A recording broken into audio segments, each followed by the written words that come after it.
جماعت ہوئی سر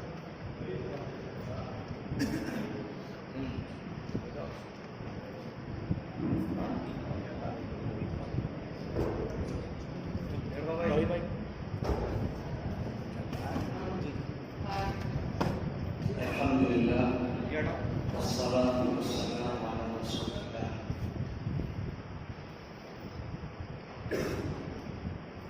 طلباء عزیز،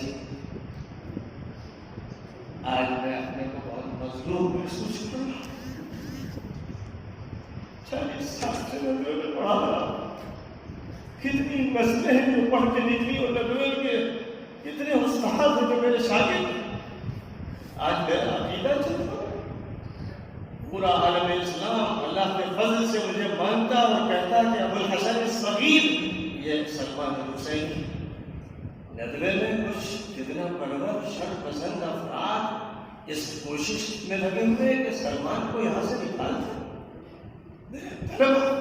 بتاؤ میں نے کوئی غلط بات تم سے کہی کبھی؟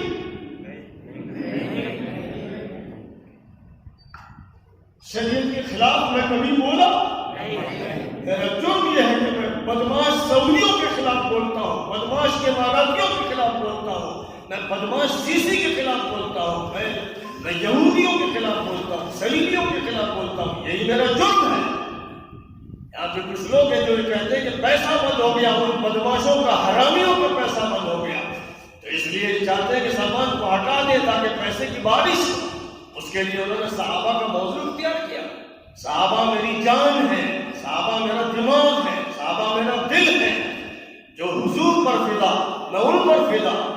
لیکن جو حضور کے لاڈلوں اور شہیدوں کے قاتل ہیں، جنہوں نے حضرت حسن کو زہر دیا، جنہوں نے حضرت حسین کو شہید کیا، حضور کے خاندان کے پھولوں کو مسل دیا، جنہوں نے حضرت فاطمہ کا کلیجہ چھلنی کیا، جنہوں نے حضرت علی کی خلافت راشدہ کے خلاف ایک ظالمانہ ملوکیت کا نظام چلایا، ان کا ساتھ دے کر میں جو علی کا فرزند ہوں، حسین کا فرزند ہوں، حسن کا فرزند ہوں، میرے خلاف پوری فضا بنائی جا رہی ہے تاکہ سعودیہ خوش ہو جائے، تاکہ امارات خوش ہو جائے، تاکہ حکام خوش ہو جائے، تاکہ پیسہ ملے. نام صحابہ پر میرے بیانات ہیں، صحابہ پر میری کتابیں ہیں. سب سے ضخیم کتاب 650 صفحے کی فضائل صحابہ پر میں نے تیار کر کے شائع کروائی. تو میرے ساتھ یہ ظلم ہو رہا ہے.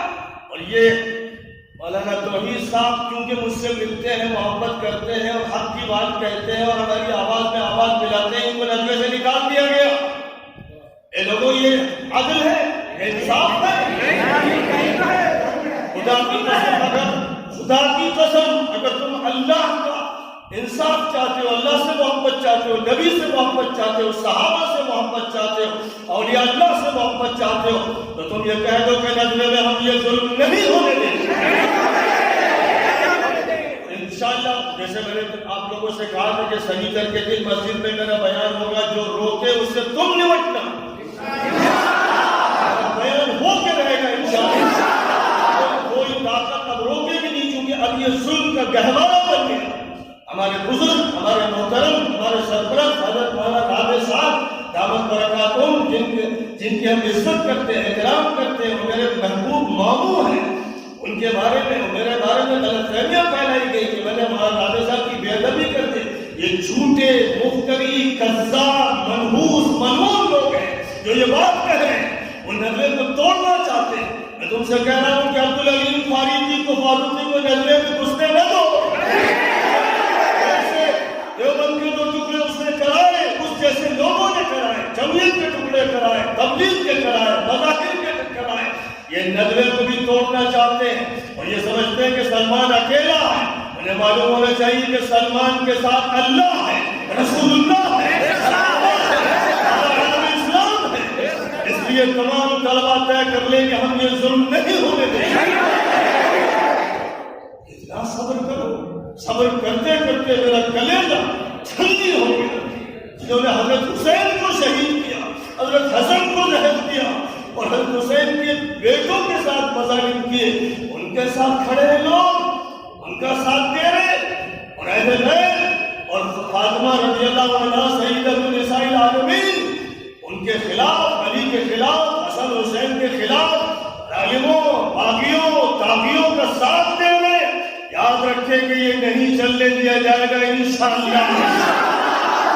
آج تم سے بس اتنا ہی کہتا ہوں کہ اب تمہارا کام ہے، اور ہو سکتا ہے تم سے ٹی وی والے بھی انٹرویو لیں، اگر وہ کہتے ہیں تو تم جو حق ہے حق کہو، انصاف کی بات کہو، عدل کی بات کہو، ہم ندوے کے ٹکڑے نہیں ہونے دیں گے۔ ندوہ انشاءاللہ صحیح سالم رہے گا، پر رہے گا، عروج عطا ہوگا، پورے عالم اسلام کا انشاءاللہ ندوے کو ہم مرکز بنائیں گے۔ آخر دعوانا ان الحمدللہ۔